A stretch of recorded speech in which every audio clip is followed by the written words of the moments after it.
So Lesson 39, Chapter 16, the Transatlantic Economy, Trade Wars, and Colonial Rebellion. Okay, so it's the mid-18th century, and there is a renewal war, but this time it's on a worldwide scale. It seems like Europe's always involved in warfare in this history book, and there's a reason for that, because of a lack of a unified authority, right? So that's one of the things that's causing this. Austria and Prussia will be duking it out. Prussia is going to win the competition.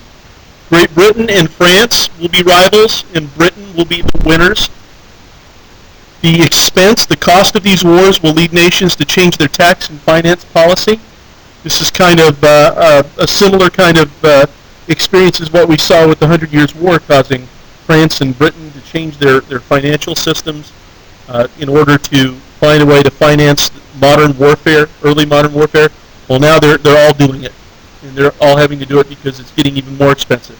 The results of this attempt to change taxing and financial policy, which also involves strengthening the state, is the American Revolution, a move towards something called the enlightened absolutism in Central and Eastern Europe, a financial crisis for France that will lead to the French Revolution, and reform attempts in Spanish America. We'll get to that here in just a little bit. Hopefully this all sounds familiar to you. So, periods of European overseas empires. This is starts on page 516 in your book. There's a picture in there showing, sails and apparently some sort of dock. There are four periods. The first period is discovery, exploration, and initial conquest. Think Columbus. The second period is the mercantile empires, which is a period of time that we'll be talking about. The third period is new formal empires with direct European administration. That happens with the onset of the second phase of the Industrial Revolution, when that really kicks off. It's a pretty short period. And the fourth period is decolonization, which begins in the middle 20th century and is essentially complete by the late 20th century, with a few little exceptions. European imperialism in some form existed around the world for 4.5 centuries. Europeans frequently treated others as inferior. European imperialism, its legacy still affects global politics today. And the chief tools for European power to cause this to happen were naval supremacy and gunpowder. And now they didn't invent gunpowder, but they made really good guns to go with it. So the first phase, discovery, exploration, initial conquest. This is kind of a review of some things we've already studied. Portugal will take the lead in reaching Southeast Asian markets, and then Netherlands will kind of displace them. And then the settlement of the New World, especially by the Spanish, in this first phase. The second phase, the phase that really we're kind of focusing in on here, is colonial trade rivalry between Spain, Britain, and France. And the purpose of these colonies was, well, trade. The rivalry led to large navies and naval warfare, really large navies. And the fundamental element to these mercantile empires was slavery. By the 18th century, almost all slaves were black Africans. So that tells you something, which means that before that, there were other types of slaves.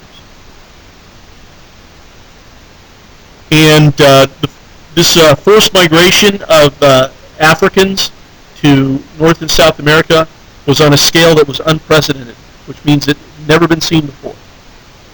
Millions of people being forced to move across an ocean.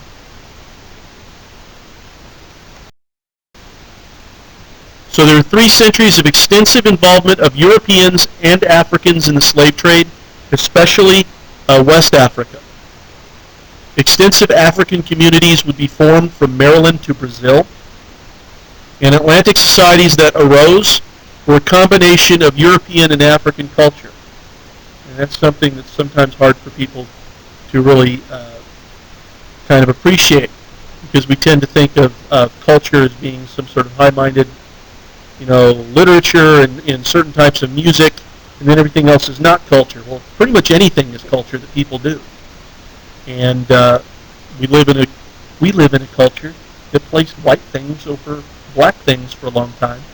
So naturally, opera is considered to be highly intellectual. And really, it's a musical sung usually in a foreign language. And soul music is not considered to be particularly intellectual by most people, even though in reality they're both musical forms, just as intellectual as each other. Atlantic society, and then you go to food and other elements of culture. Native Americans are pressed by this appearance of Europeans and Africans. We usually don't think of it that way, but we usually just think of white folks running in and absorbing everything in North and South America, but the reality is it's a lot of African peoples moving in, not necessarily voluntarily, of course, but bottom line is they're coming in and they're displacing Native Americans along with white folks. At the end of this period, there will be independence in what is today the United States and in Latin America. And this is the period that this chapter is really kind of focusing in on. Third period, new formal empires with direct European administration.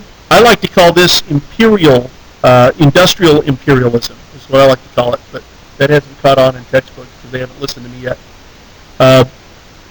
New European settlements will form in Australia, in New Zealand, South Africa, and Algeria. The imperial foundations in this time period are trade, national honor, missionary work, and military strategy. And what they're talking about is forms of organization. What makes this so effective, though, and they don't really even bother to bring this up too much, is industrialization. Big iron-hulled ships with, gouts of steam, out of the pipes and stuff of the ship, and massive guns. This is a period of time when free labor is emphasized instead of slavery, but it's still harsh labor. And then you get to the fourth period, which we're not really going to talk about a lot. We're not anywhere near it in the book, which is decolonization, mid to late 20th century. We'll get to that much later. So now we get to mercantile empires.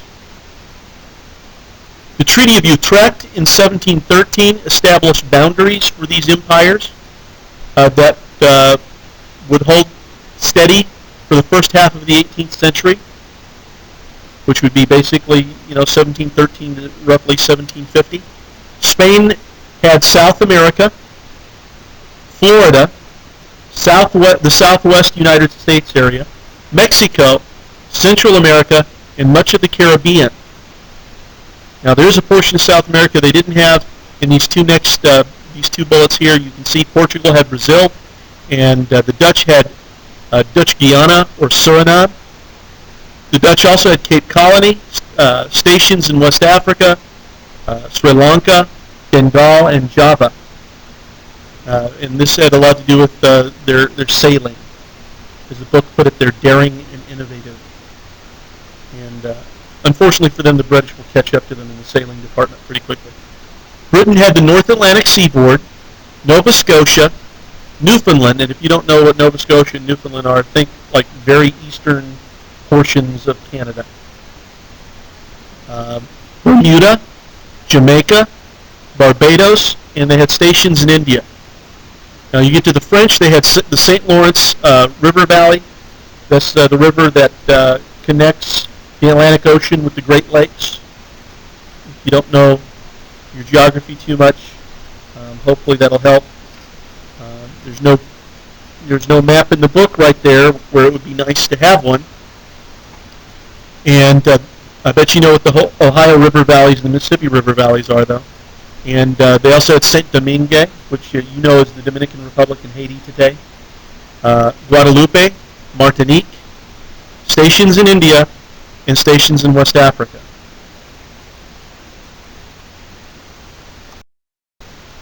So what are the goals of mercantilism?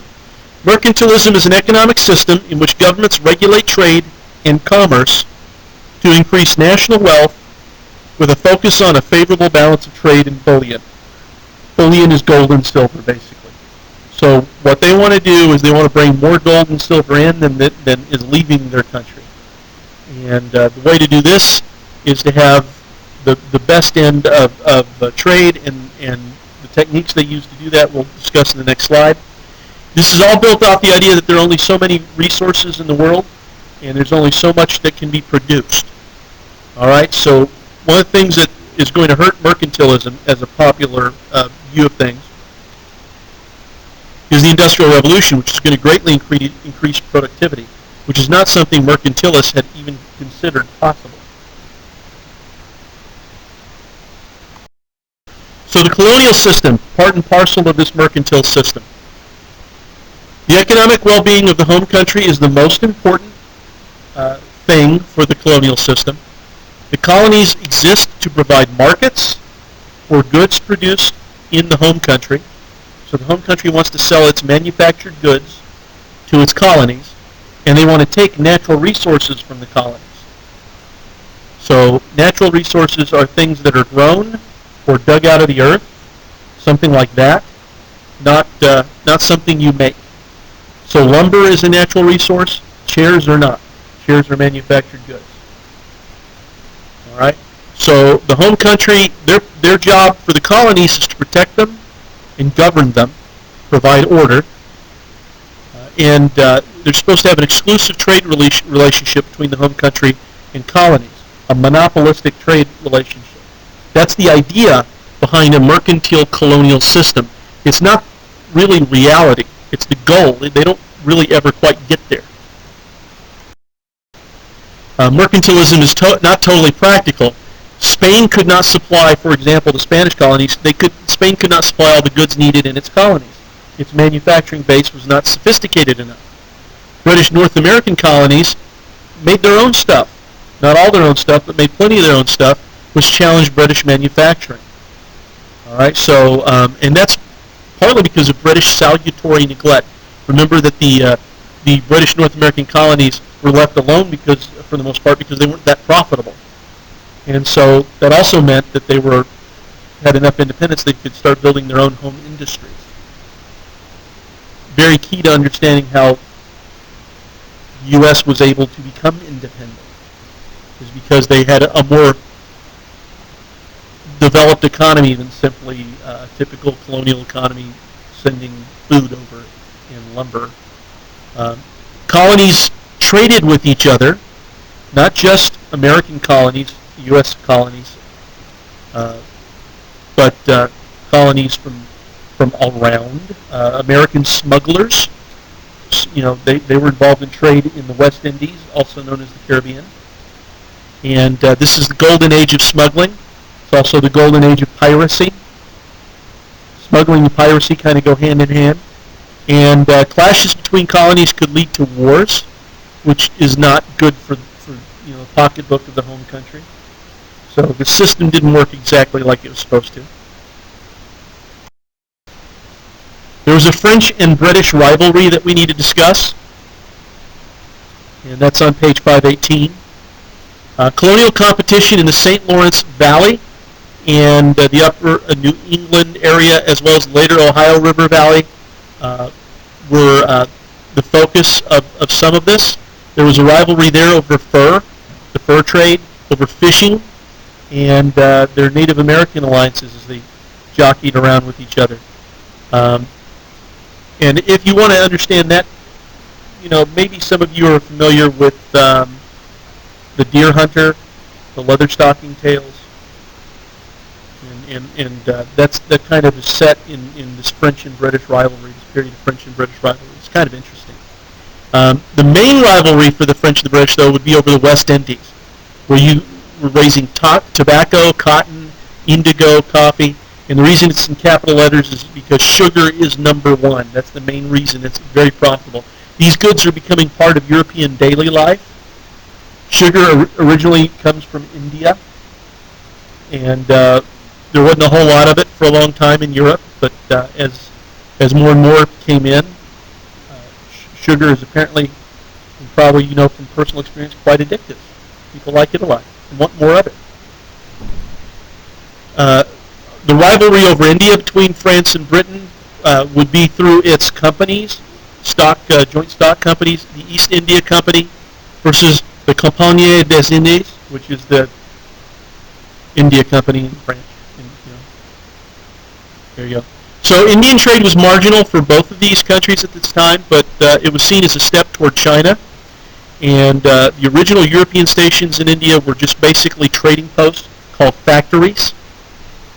However, there was a decline in leadership in India as a power vacuum opened up as Indian states started failing. And so French and British leaders, the French leader Dupleix and the British leader Clive in India for these companies, tried to expand into the vacuum. And this means there's going to be even more conflict between Britain and France. In the 18th century, Dutch leadership will be unchallenged in Indonesia. Even though there's a conflict between the French and the British in India, nobody's really messing with the Dutch in Indonesia. The Spanish colonial system on page 519. We'll talk about his colonial government. The Castilian monarch, remember that Spain is a combination of several kingdoms into one, and technically the ownership of Spanish colonies is through the crown of Castile. So the Castilian monarch assigned the Council of Indies to govern South America, and the Council of Indies worked with viceroys. There were two viceroys at first, the viceroys of New Spain, which is basically Mexico, and the viceroy of Peru, and they carried out laws issued by the Council of Indies. The viceroys divided their territories into judicial councils called audiencias, and corregidores presided over municipal councils. So these are kind of gives you an idea of how this structure was set up very briefly, since we don't have time to really go into it in detail. Positions were assigned by patronage. Positions in government were assigned by patronage, primarily given to peninsulares. Peninsulares are people who were literally born in Spain and moved over. White folks who were born in the Spanish colonies were Creoles. And this may confuse you because the term Creole is used for different purposes in U.S., but we're talking about the Spanish colonies right now. Power flowed from the top down with little self-government. So there's little self-government. Most authority was centralized, and you can kind of get a sense of this if you've seen Zorro movies and how much power the Spanish officials had. And really, if you think about it, the Zorro movies, if you watch the more traditional Zorro movie, the theme is basically Creole landowners in competition with peninsulares who come over from Spain and try to lord it over everybody.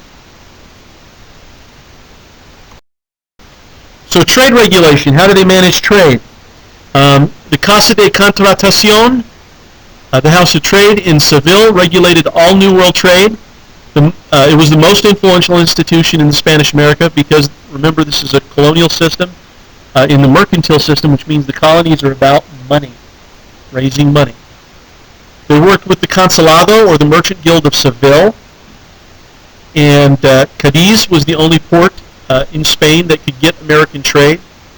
The flota, or fleet, was escorted by warships, and it carried Spanish merchandise to select American ports, including Portobello, Veracruz, Cartagena.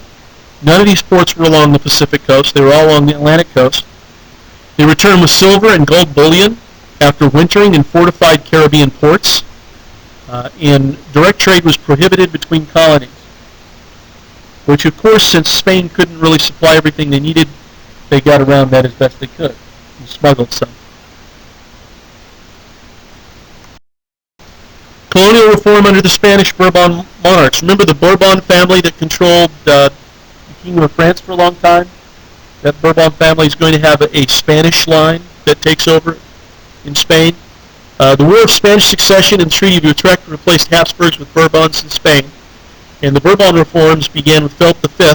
He established a French administration style up for the Spanish colonies, trying to reassert the royal monopoly over the colonies. There was a suppression of smuggling, which led to a war with England in 1739. And also, one of the Bourbon reforms was to create another viceroyalty, that of New Granada.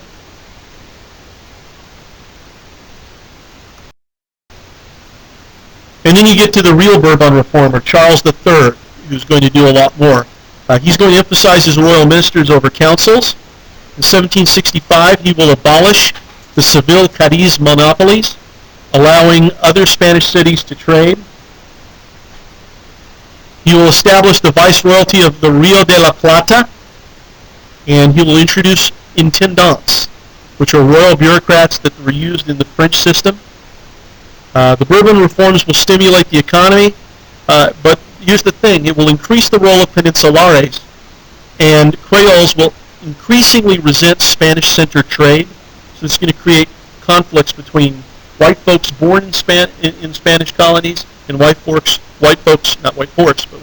born in Spain. Charles III's reforms are going to be equivalent to George III's reforms that lead to the American Revolution. The Bourbon reforms are going to tick a lot of people off and will eventually lead to wars of independence in South America.